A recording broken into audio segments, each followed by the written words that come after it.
الحمد لله رب العالمين والصلاة والسلام على نبينا محمد وعلى آله وصحبه أجمعين وبعد. Donc on continue Inch'Allah ta'ala cette série de cours intitulée l'indispensable dans l'apprentissage de la révélation immuable.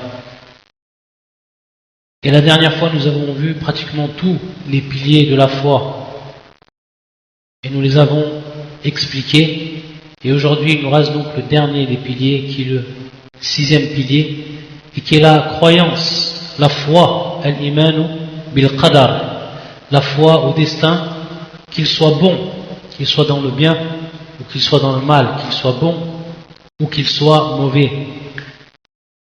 C'est donc le sixième pilier, comme le prophète sallallahu alayhi wa sallam nous l'a enseigné lorsque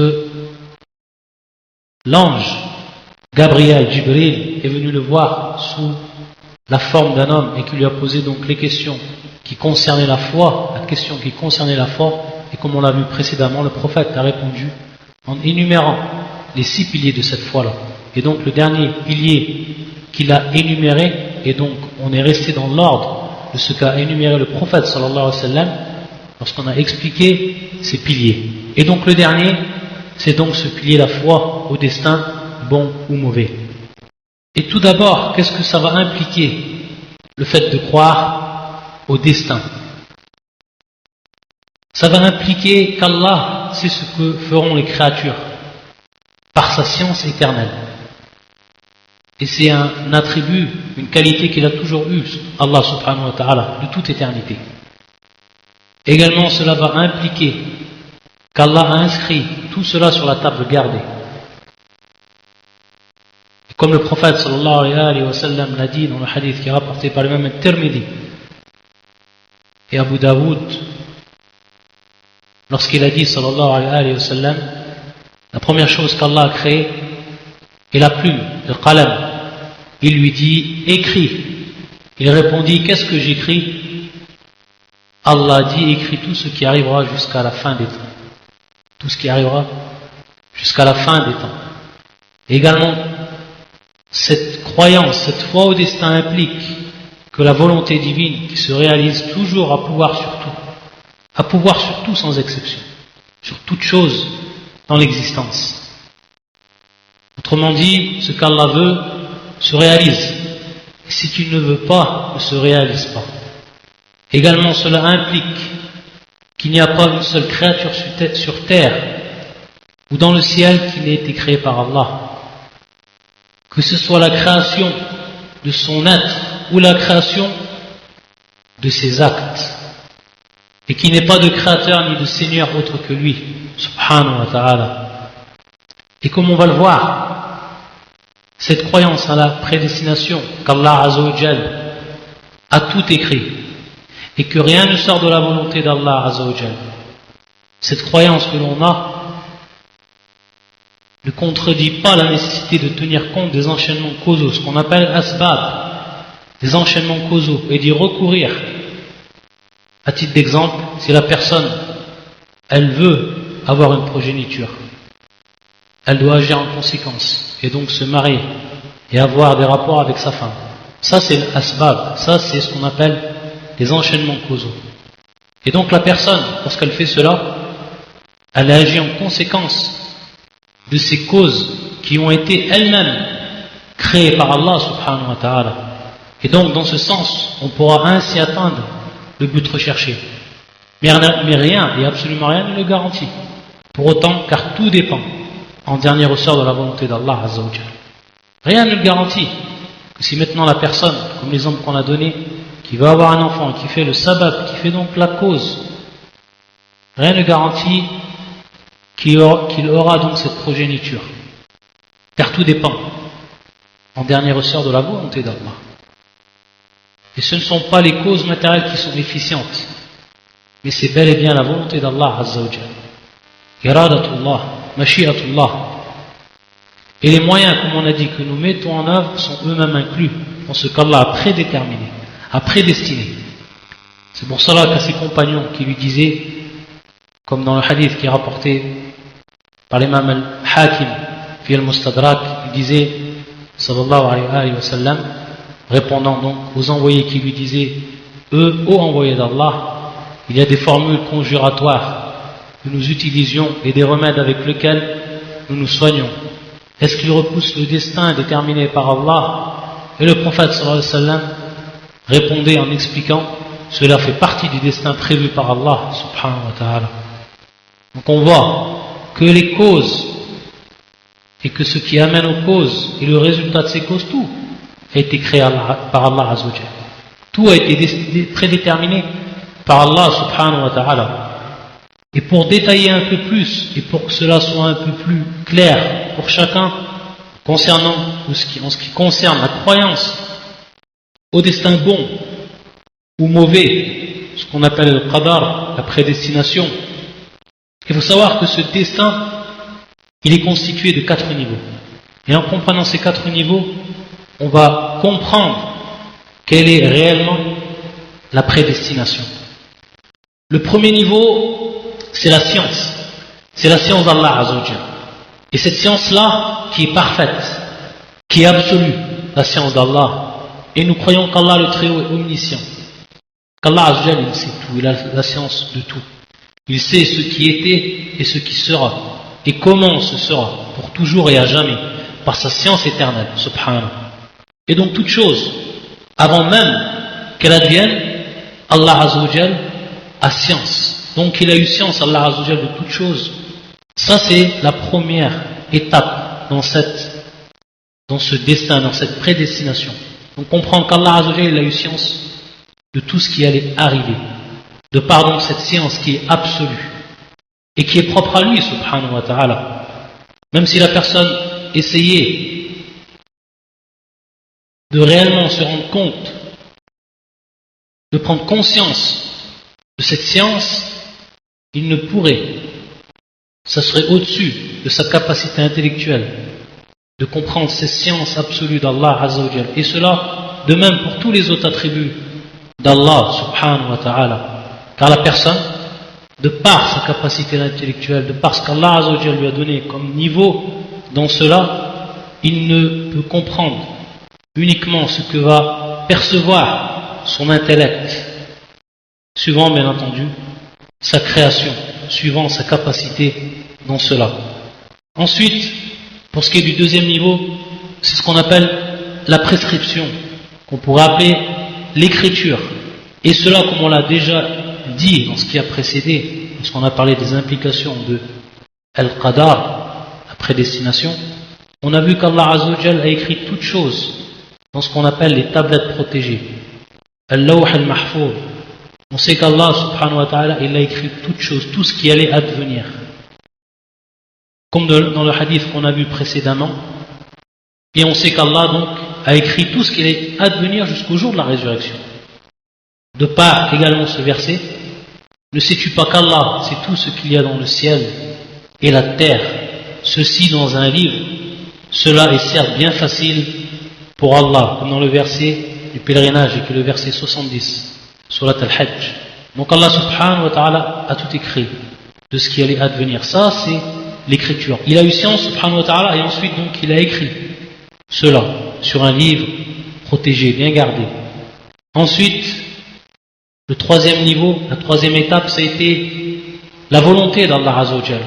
Ce qu'il a su, ce qui a été écrit, Allah azza wa jalla en a eu la volonté pour que cela advienne. Car on sait que notre croyance, comme on l'a vu précédemment, elle implique de croire que la volonté d'Allah azza wa jalla, al-Mashi'a, cette volonté, elle est également absolue. Ça fait partie également des attributs d'Allah subhanahu wa ta'ala. Donc ce qui lui est propre à lui et qui est donc parfait et absolu. Et donc cette volonté, elle est sur toute chose.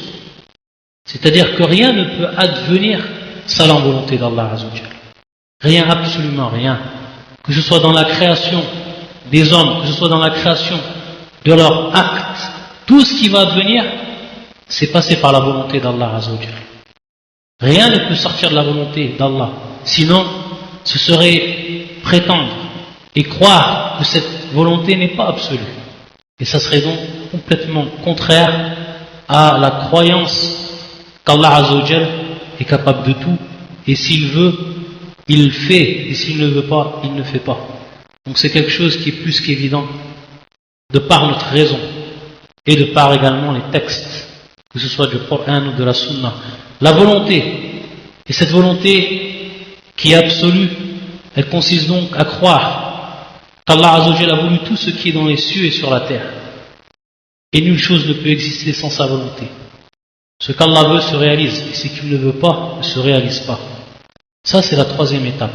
Donc après la science, après la prescription, et après la volonté, il va venir la dernière et la quatrième étape.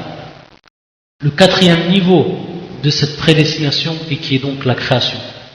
Une fois qu'Allah Azzawajal a su tout ce qui est arrivé, une fois que cela a été prescrit, une fois que sa volonté se réalise, Allah Azzawajal il l'a créé. C'est donc la création, al-khalq.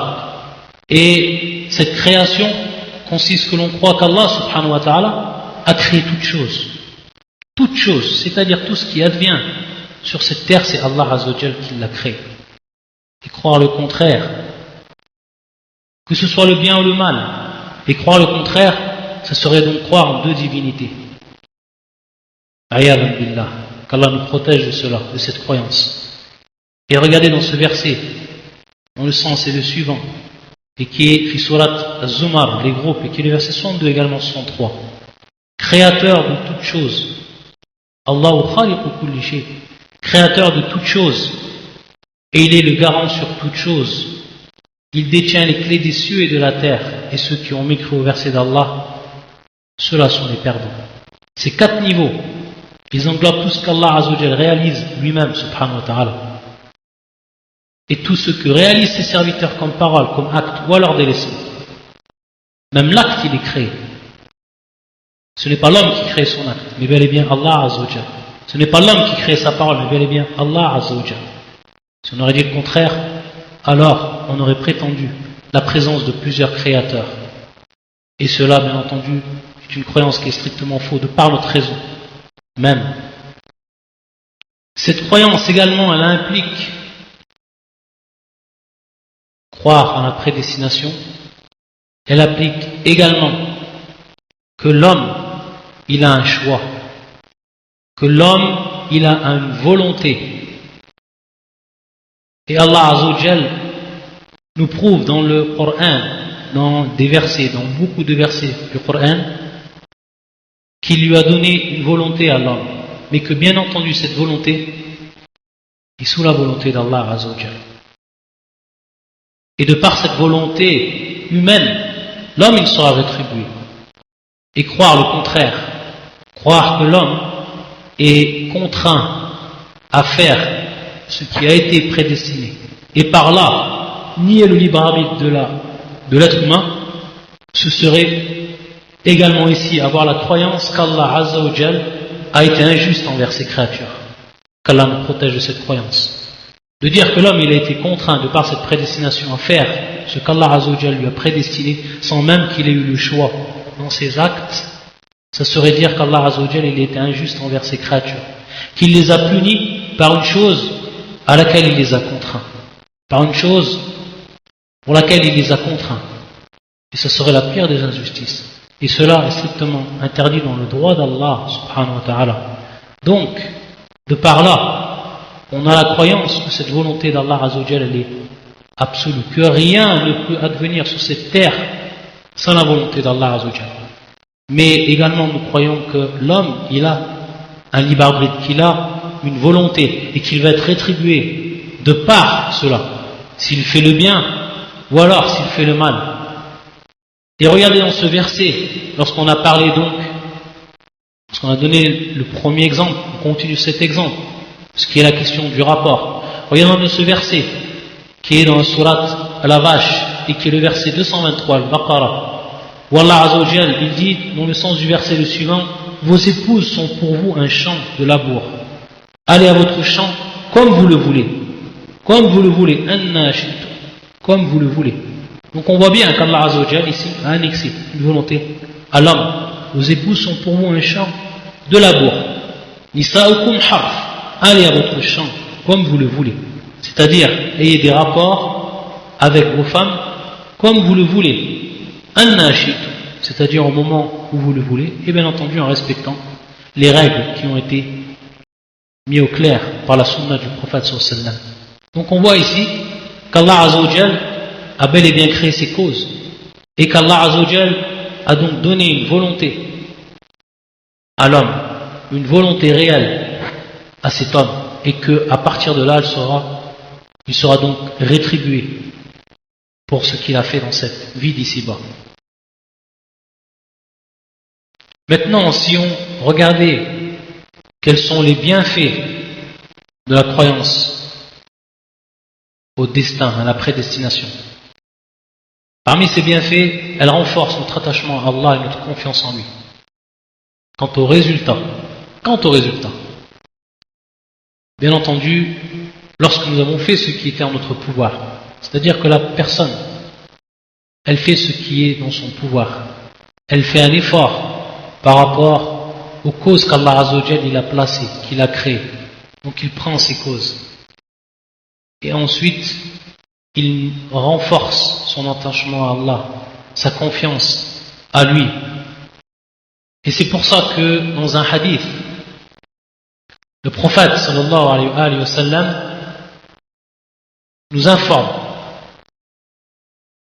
que le croyant fort est meilleur et plus aimé d'Allah que le croyant qui est faible.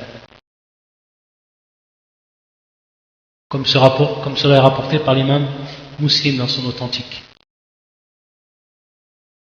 Et que il y a du bien dans ces deux personnes, que ce soit le croyant qui soit fort et le croyant qui soit faible. Il y a du bien dans ces deux personnes. Et Allah Azza wa Jal aime plus celui qui va être fort, le croyant qui va être fort. Et il nous informe le prophète, et il nous dit le prophète, et il nous commande le prophète sallallahu alayhi wa sallam, cette parole, de par cette parole, il nous dit recherche avec détermination ce qui t'apporte un intérêt. Et haris ala ma yanfa'uk, recherche avec détermination ce qui t'apporte un intérêt. Ça veut dire donc que la personne, avec détermination, avec effort, elle va faire ce qui va être pour elle un intérêt, ce qui va lui être utile dans cette vie d'ici-bas et dans l'au-delà. Et ensuite le prophète sallallahu alayhi wa sallam nous dit wasta'in billah, demande l'aide d'Allah. Une fois qu'on a fait nos efforts, ce qui était dans notre capacité, notre pouvoir, on demande à Allah Azza wa Jal qu'il nous aide dans cela. Et on ne doit faire preuve d'incapacité ou de fainéantise. Et ensuite il nous dit le prophète sallallahu alayhi wa sallam, si quelque chose te touche, bien entendu quelque chose qui est néfaste pour toi, ma yadurruk, alors ne dis pas si j'avais agi ainsi, il se serait passé telle ou telle chose.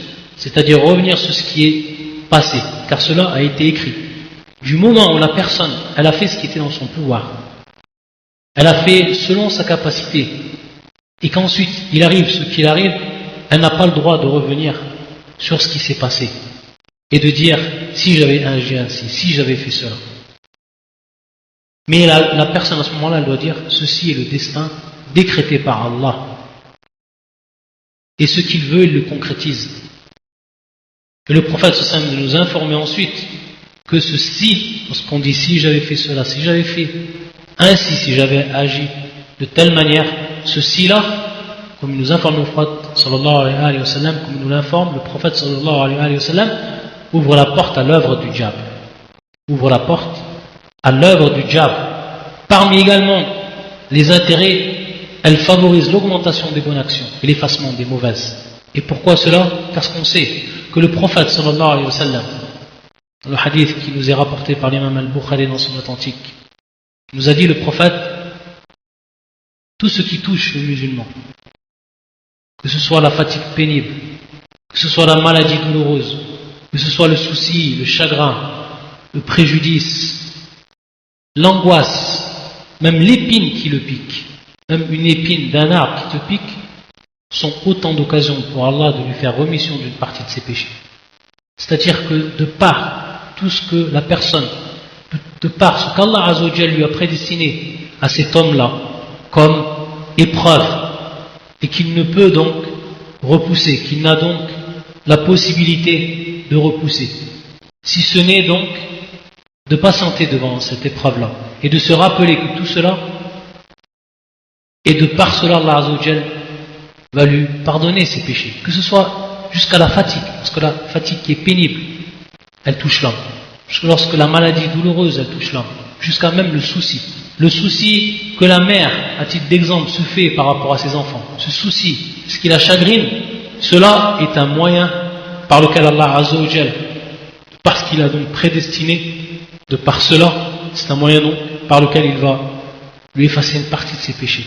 De même pour ce qui est des préjudices, des angoisses de façon générale. Et même le prophète ici dans ce hadith, jusqu'à même l'épine qui le pique.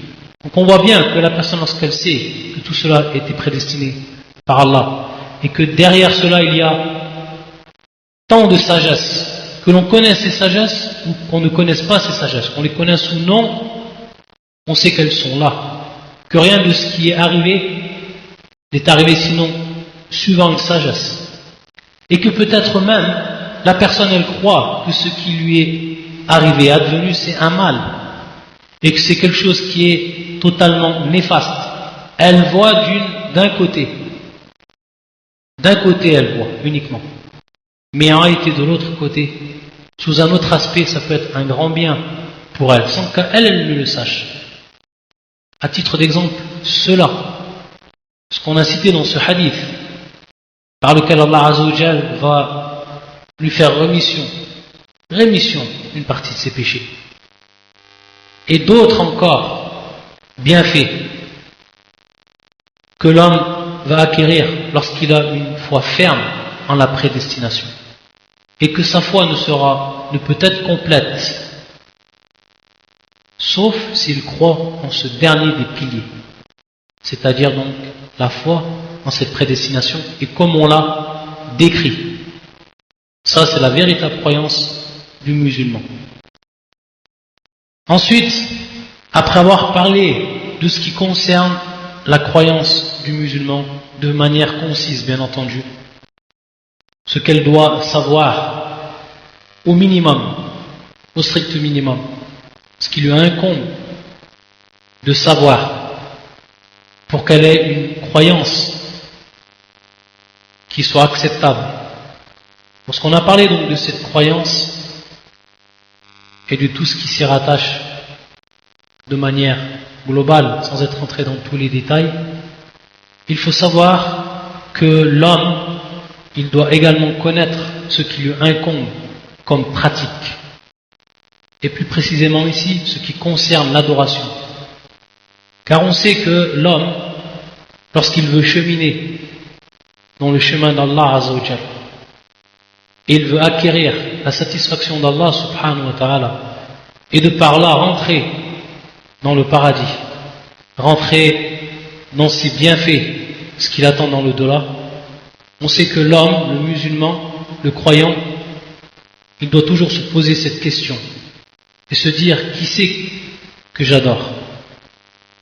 Qui c'est que j'adore? Est-ce que je connais réellement celui que j'adore?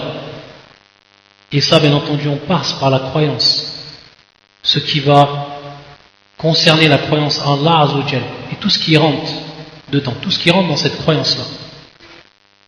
Et la deuxième question qu'il doit se poser tout le temps, c'est comment il doit adorer Allah Azza wa Jal. Connaître réellement qui est celui dont il voue un culte exclusif, et ensuite connaître comment il adore Allah Azza wa Jal, savoir comment il adore Allah Azza wa Jal, cette deuxième question. Et c'est là en réalité que va intervenir la connaissance de ces pratiques, les pratiques donc de l'adoration. L'adoration, il y a de nombreuses pratiques, et parmi celles que l'on va étudier et qui sont obligatoires pour tout musulman et qui rentrent donc également dans ce qui était décrit par le prophète sallallahu dans le fameux hadith de Jibril lorsqu'il lui avait demandé, Jibril l'ange, quel était l'islam, et le prophète sallallahu alayhi wa sallam de lui répondre donc en citant les 5 piliers. Et également dans le hadith qui est rapporté par Abdullah ibn Omar radiyallahu ta'ala anhuma, lorsqu'il a entendu le prophète sallallahu alayhi wa sallam dire l'islam est bâti sur 5. L'islam est bâti sur 5 choses, sur 5 piliers. Et il avait cité en premier le prophète sallallahu alayhi wa sallam le témoignage, ou les 2 témoignages, ceux qu'on a expliqués, la ilaha illallah, et le deuxième témoignage, Muhammadan Rasulullah, shahadatu an la ilaha illallah, anna Muhammadan Rasulullah. Ces 2 témoignages qu'on a expliqués. Et ensuite, de citer les 4 piliers suivants qui vont faire partie des rites apparents de l'islam, et qui est la prière, wa iqam salah, et qui est l'impôt rituel, wa ita'u zakah, et qui est le pèlerinage, wa hajjul bayt, et qui est le jeûne du mois du Ramadan, wa sawmu Ramadan. Et dans les prochains cours, donc, on va essayer de répondre à cette question que tout musulman doit se poser: comment j'adore mon Seigneur, à travers donc ces piliers qui ont été cités dans ce hadith du prophète sallallahu alayhi wa sallam, qui a enseigné à sa communauté les piliers de l'islam. Le premier de ces rites apparents en islam, c'est bien entendu la prière. Et lorsqu'on parle de la prière, il est plus qu'évident que cette prière-là, elle a une place qui est fondamentale dans la religion. Une place qui est fondamentale dans la religion. Jusqu'à que les savants ont divergé sur celui qui va délaisser la prière. Est-ce qu'il est musulman ou alors est-ce qu'il est mécréant? Simplement cette question, ou simplement cette divergence, lorsqu'on la connaît, on va s'apercevoir que c'est une chose qui est plus que fondamentale dans la religion. Et que la personne même, avant de savoir est-ce que celui qui prie, il est musulman, et celui qui ne prie pas, est-ce qu'il va être considéré comme musulman ou mécréant, le fait même qu'il sait qu'il y a cette divergence, alors en lui-même, ça doit lui faire ressentir une crainte énorme dans son cœur. Le fait de savoir que les savants de l'islam, ils ont divergé sur cette question, et que beaucoup de savants, parmi les grands savants de l'islam, et en se conformant à beaucoup de hadiths du prophète sallallahu alayhi wa sallam, ils ont dit que celui qui ne prie pas, il n'est pas musulman. C'est-à-dire qu'il est kafir, qu'il est mécréant. C'est-à-dire qu'on n'enterre pas lorsqu'il meurt dans le cimetière des musulmans. C'est-à-dire qu'on ne prie pas sur lui. C'est-à-dire qu'il sera dans l'au-delà, dans l'enfer éternellement. Ayyadan billah. Lorsque la personne, elle sait que cette question, il y a eu divergence, et que beaucoup de savants ont dit cette parole-là, alors c'est la crainte, avant même de savoir qui a raison, c'est une crainte totale que le musulman il doit avoir s'il sait cette question-là, ayyadan billah, qu'il y a eu ici une divergence. Donc ici, al-muhim, c'est-à-dire le principal, c'est qu'à travers cela, on se rend compte de la place de cette adoration, de ce pilier, qui est la base même de la religion. C'est pour ça que le prophète sallallahu alayhi wa sallam, il nous a dit, comme cela a rapporté fi al-Mustadrak de l'imam al-Hakim, où le prophète sallallahu alayhi wa sallam dit: la chose capitale est l'islam, son pilier principal est la prière, salah, et son point culminant est le combat dans le sentier d'Allah, al-jihad. Donc son pilier principal, le mot de din, c'est la prière, as-salah, c'est le pilier principal. La divergence est en concernant est-ce que celui qui délaisse la prière, il est musulman ou non. Alors, regardez ce hadith du prophète sallallahu alayhi wa sallam, qui nous dit que la différence qu'il y a entre le musulman et le non musulman, c'est la prière. Qui nous dit, le prophète sallallahu alayhi wa sallam, que celui qui va délaisser cette prière, faqad kafara, c'est-à-dire qu'il a kafara, et le terme ici kafara, faqad kafara, c'est-à-dire il va faire ce qui fait sortir de l'islam, ce qui fait sortir de l'islam. Donc regardez l'importance de cette prière, regardez le caractère fondamental de cette prière. Et on pourrait parler longuement en ce qui concerne cette obligation qui est la prière, mais on va passer, Inch'Allah, au bienfait qu'apporte la prière. On sait quelle est la clé du bonheur spirituel, car la prière, as-salah, elle crée un lien entre la créature et son Seigneur. Lors de la prière, l'homme s'isole avec son Créateur et se confie à lui, se courbe humblement devant sa majesté et l'invoque, subhanahu. Également, elle favorise l'épanouissement intérieur et la quiétude du cœur. C'est pour ça que le prophète, sallallahu alayhi wa sallam, dans un hadith qui est rapporté par Ahmed et d'autres, il nous dit, le prophète sallallahu alayhi wa sallam, Allah m'a fait aimer, c'est-à-dire dans cette vie d'ici-bas, les femmes, an-nisa, et le parfum, et également, il m'a fait aimer dans cette vie d'ici-bas, la joie, cette joie, qurratul ayn, cette joie que l'on ressent en soi-même, et qui réside dans la prière. Regardez parmi ces trois choses qu'Allah Azza wa Jal a fait aimer à son prophète dans cette vie d'ici-bas, les femmes, le parfum et cette grande joie qui réside dans la prière, que l'on retrouve, que l'on ressent lorsque la personne elle prie. Qurratul ayn, lorsque la personne elle voit ses enfants, regardez la joie que la personne elle a, à titre d'exemple, lorsqu'elle s'éloigne de ses enfants, une période. Et ensuite, il va à la rencontre de ses enfants lorsqu'il les voit. Qu'est-ce qui arrive dans ses yeux? Qu'est-ce que cela produit en lui-même? Qurratul ayn, c'est un délice, c'est une joie. De même, le prophète sallallahu alayhi wa sallam, il ressentait cela dans sa prière. Pareil. Et c'est quelque chose qu'il a donc le plus aimé dans cette vie d'ici-bas. Également, cette prière, elle éloigne de la turpitude et des actes blâmables, comme Allah, tabaraka wa ta'ala, dans le Coran, il nous dit, dans le sens du verset, accomplis la prière. En vérité, la prière, salah, préserve de la turpitude et du blâmable. Et également, si on regarde maintenant la relation qu'il y a avec les hommes et ce qu'elle a comme conséquence, et ce qui résulte d'elle, cette prière, on peut s'apercevoir qu'elle renforce les liens d'amitié et de concorde entre les musulmans, et qu'elle brise toutes les différences sociales qui existent entre eux. Et lors de la prière, les jeunes, les vieux, les riches, les pauvres, les nobles et les gens modestes sont tous alignés sur un même rang, côte à côte, tous égaux devant la soumission et dans la soumission à Allah Azza wa Jal. Ils sont tous orientés vers une même direction de prière, accomplissant les mêmes gestes, récitant les mêmes paroles et au même horaire.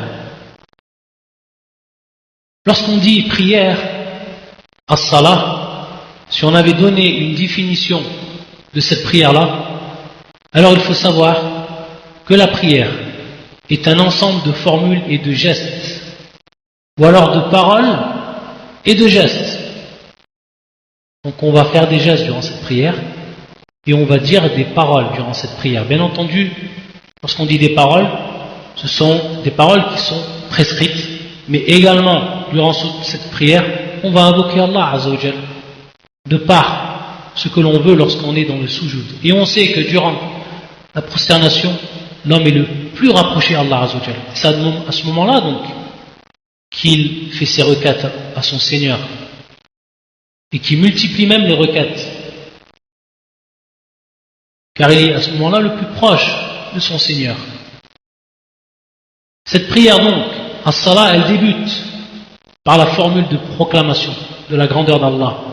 Donc lorsqu'on dit Allahu Akbar, au moment où on dit Allahu Akbar, et bien entendu bin niya, avec l'intention, mais par rapport à ce qui est extérieur, lorsqu'on dit cette proclamation, la grandeur d'Allah, et qui est le fait de dire Allahu Akbar, alors à ce moment-là, on est rentré dans la prière. Et tout ce qui va ensuite advenir durant cette prière, cela doit être en fonction de ce que nous a appris le prophète sallallahu alayhi wa sallam. Et ce qu'on appelle également takbirul ihram. Pourquoi l'ihram? C'est qu'au moment où on va faire Allah, on va dire Allahu Akbar, on n'a plus le droit de dire ce qu'on veut. On n'a plus le droit de faire ce qu'on veut. Uniquement ce qui nous a été enseigné. Donc on rentre dans l'accomplissement de formules de gestes qui vont être codifiées. Donc elle débute par cela, Allahu Akbar, et ensuite elle se termine par la salutation finale, lorsqu'on dit assalamu alaikum wa rahmatullah à droite et ensuite à gauche, à ce moment-là, on est sorti de la prière.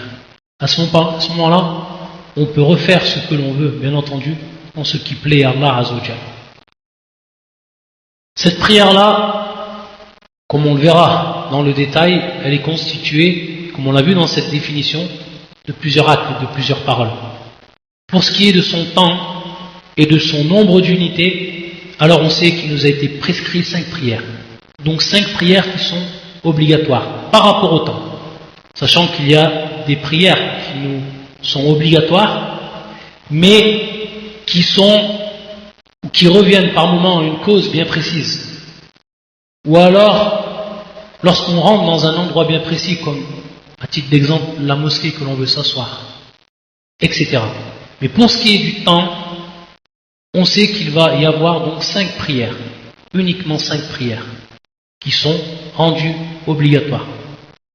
Sachant que la prière qui est appelée, que l'on appelle al-witr, donc la dernière des prières que l'on fait de la journée, et qui doit être impaire, suivant bien entendu le nombre de rak'ah que l'on va faire, mais dont elle doit se terminer par une unité impaire, c'est-à-dire une seule unité pour qu'elle devienne ensuite impaire. Même cette prière-là n'est pas considérée comme obligatoire. Donc il nous reste uniquement 5 prières.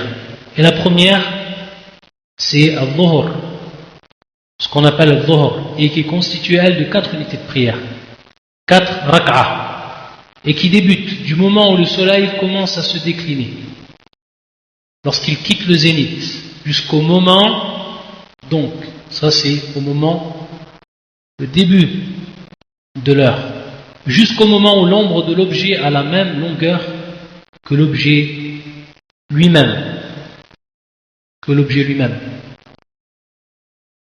Ça donc c'est son temps.